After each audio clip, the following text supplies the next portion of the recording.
Hey, hey, hey, it's Karrington from K&K's Indie Gaming Corner. Just want to let you know, if you like what you saw, don't forget to like, comment, and subscribe for all that juicy algorithm. It really helps us out. And if you're just sitting here watching, I really appreciate it. This is just a clip from our full episode, so feel free to share it with people that you might think might enjoy this clip as well. If you are interested in the full episode, I'll have the links in the description down below. Enjoy.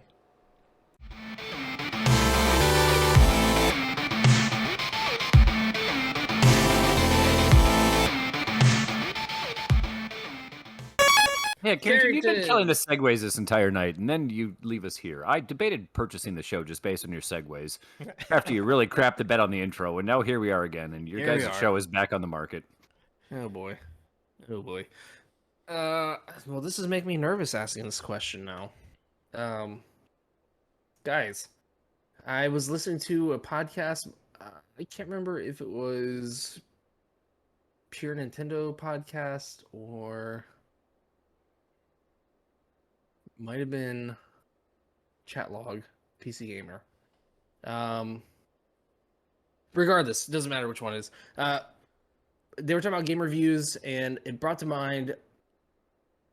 I'd like to know, like, what do you guys expect from a game review on games that are long, open world, online, sim-esque? We're talking long games. We're talking games that you could spend hundreds of hours and not beat. Do you expect the person to review that game to finish it, or do you expect them to get a decent chunk of the game before they review it? Because game reviews now are a lot different than what they were 20 years ago. You know, there was a game there, it was done, that's it. Yep. Games that release today, day one, you get a patch. It could be different than what you played on the review copy. I don't know. That's just That's that's the thought that I had formed over the week, and I thought, man, that's kind of interesting. Like, are game reviews a thing of, like, do we give it a rating, or do we just give it a vibe check. a vibe check? Like, is this something that is worth playing if you like this or like that? Okay. Whew.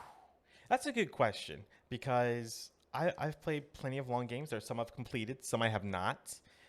Let's take Persona 5 for example. I'm still chipping away at it. I'm like 60 hours in. It's 100 Persona plus. 5 is the Zelda of this show. Yeah. I didn't mention that name either. You were the first one to talk about that. I didn't talk about it. I just said it's the this of that. It's fine. Great. But, you know, like, I'm 60 hours into it. Haven't finished it yet. If I dedicated my life to it, could I finish it? Sure, because there's an actual ending. But you're also bringing into, like, say, a World of Warcraft type of game where it's still ongoing. The story is still ongoing. There's still expansions coming out for it and such. But when it dropped day one, you're talking, you know, easy. I know people that have spent thousands of hours on vanilla Warcraft and never truly beat it. You know what I mean? Is there an actual, and I'm not saying this to be a jerk, but I honestly don't know. Is there an actual end to Warcraft? Technically, yes. Like there's Whenever an end you to get the highest armor and highest stats. Yeah, Or but like, is there, there like a final boss that you kill and credits roll? I don't know. I couldn't say. I know with like the Old Republic, each class does have a definitive end to their storyline. Mhm. And then the expansions also have an end to each of their respective storylines. But then you get into like what's end game, you know, like the raids, the armor sets, Right. you know, things like that. And that's going to take you extra to grind for to get, you know, there is an end story-wise, but as far as the grind, it almost never ends really, right? That's like going to Destiny. Like, you could play through the Yeah. storyline of Destiny, but what is the juice of the game? It's the raids. It's playing what's the competitive PvP? The Crucible. Crucible, yeah. It's that is the juice of the game. Like, you play through the story, you get your base level equipment, and then you get the good stuff during that Right. higher the raids and whatnot. But I feel like in a style of that kind of a game, you can play through what is considered the quote unquote core experience, and then head on to the other thing, dink around in that for a handful of hours, and then you could put out an at least well informed enough review where once you've like crushed the crux of the storyline in the not necessarily single player mode, because you can play the entire thing with other people, but once you've gotten past like that chunk of story, I feel as though you're good enough to talk about it while dabbling in other aspects of the game as well. Where a Warcraft, if it doesn't necessarily have an end game, you have to review it at some point if you are in fact a reviewer. As far as like reviewing other games goes, man, you guys know I've got a really skewed opinion on as to how this entire thing works. I wonder why. It's kind of funny that you asked if you needed a third. This. Yeah, I know. Now I just hate being here for this entire conversation. I gotta pee. I'll be right back.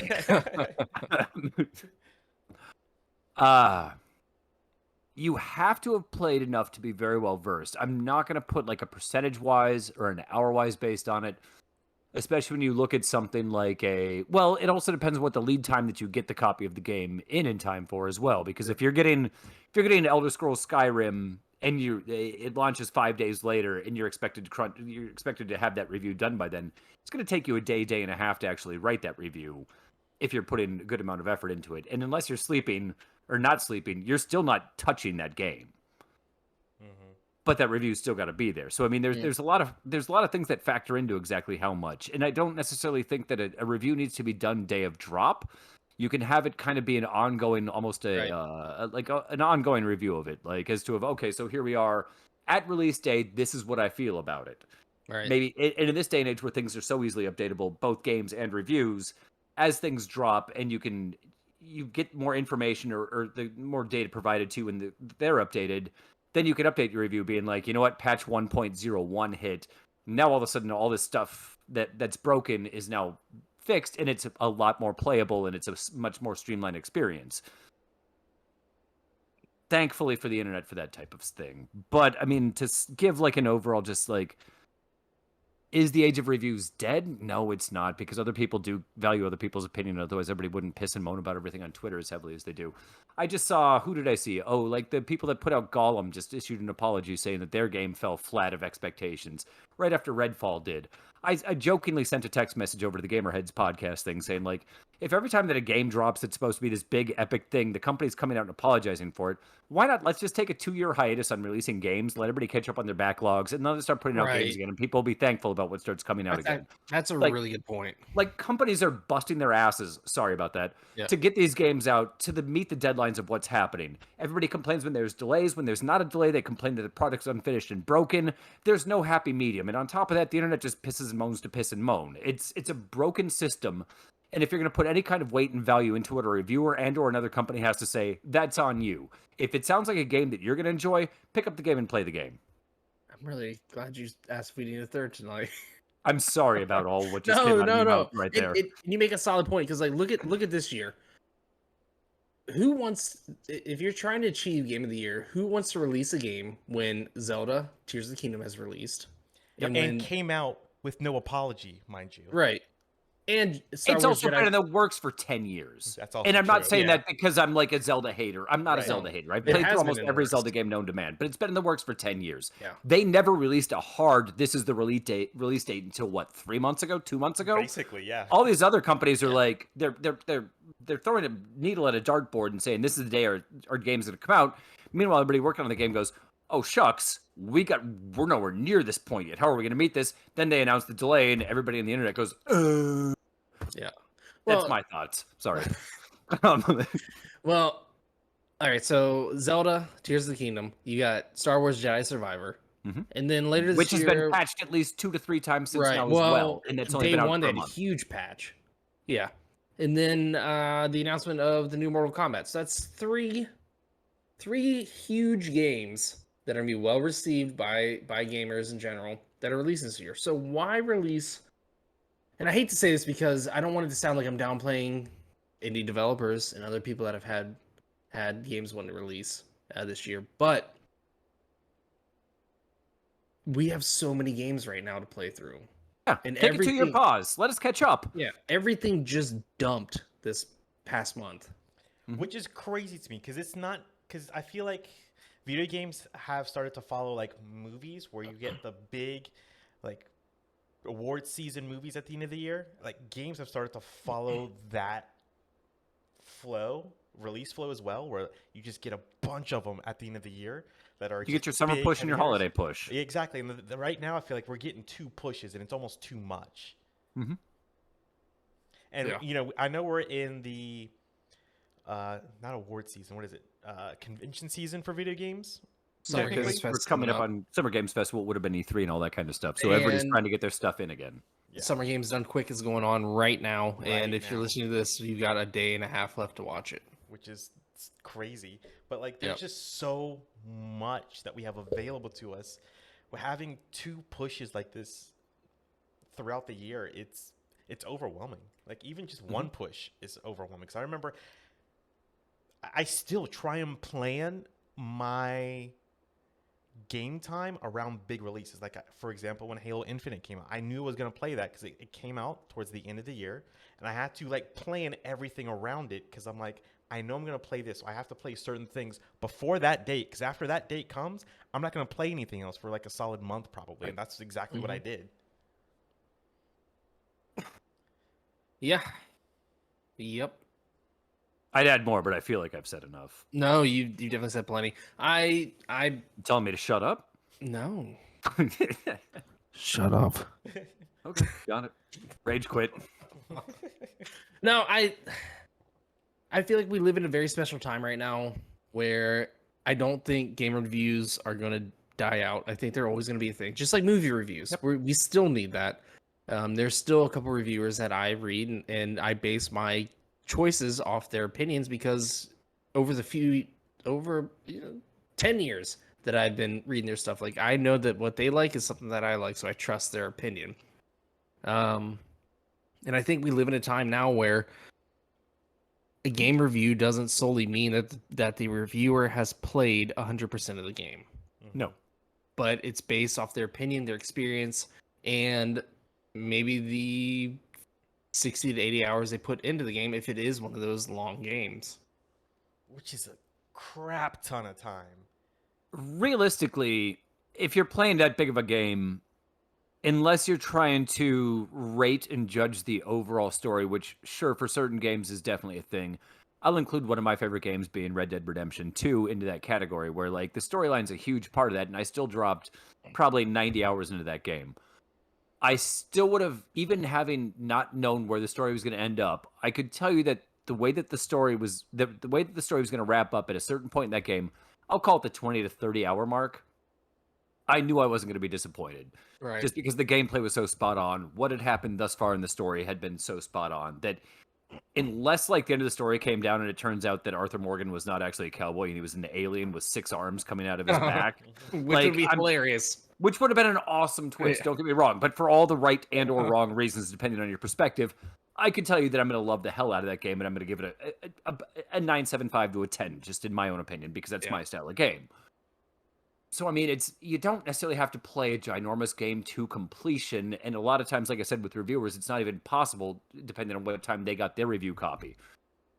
You don't need to play it to completion, but at least have a big enough chunk into it to have a good enough feel for how the storytelling is being done, how the gameplay is playing out, how the animations work, how the physics works, all that kind of good stuff, to be able to formulate an educated enough opinion to be able to go with it. You can't play a game that's that massive for 2 hours, get done with that 2 hours and be like, this isn't to my liking, I give it a 4 out of 10 or whatever. Yeah. Like that's just That doesn't work. Yeah, you're doing a disservice to everybody, and you're also making yourself look like a fraud. Yeah. Well worded. I'm good. Yeah. I agree with you 150%. I think Carrington fell asleep. I'm still here. Sorry. I'm just hungry. I'm getting hungry. That's all. Okay. I'm sorry. All right. Let's end that then. If you want. I'm sorry I hijacked that segment, but I got No, more dude. about that topic. No, you guys no, know no, that. no. Like, Well, so It's for been the a record, while since you've been this here, segment so was not go right planned. ahead. Like literally, you texted me, and then I didn't know you were serious or you were joking, but no, I had this written down for a couple days. yeah, no, you texted me about something completely irrelevant, saying you're recording tonight. I had just walked in the door, jokingly said, "Do you want a third?" And you're like, "Yeah, hop on." And I explicit word said, "Let me go grab my computer and I'll be down." And so here we are. Like, I had no idea what I was getting into tonight. I opened up the show notes and I said, "Cool, I played both Dredge and Planet of Lana," and then I didn't even notice this was the topic of conversation until you brought it up, and then boom, I did Off to the races. Yeah, and then I just went on a tirade. Yeah. All right. Well, let me close it out real quick. You're like, you've lost me now. And it's a rad day, not a good day, not a great day, not a wonderful day. It is a rad day. My dog just came in here and laid down. I think it's time to take him outside to go poop and Aw. pee. Do you want to close it out, Phil? Do you want to? No, I've said my piece. And right. probably 10 other people's pieces as well. I used a lot of words. All right.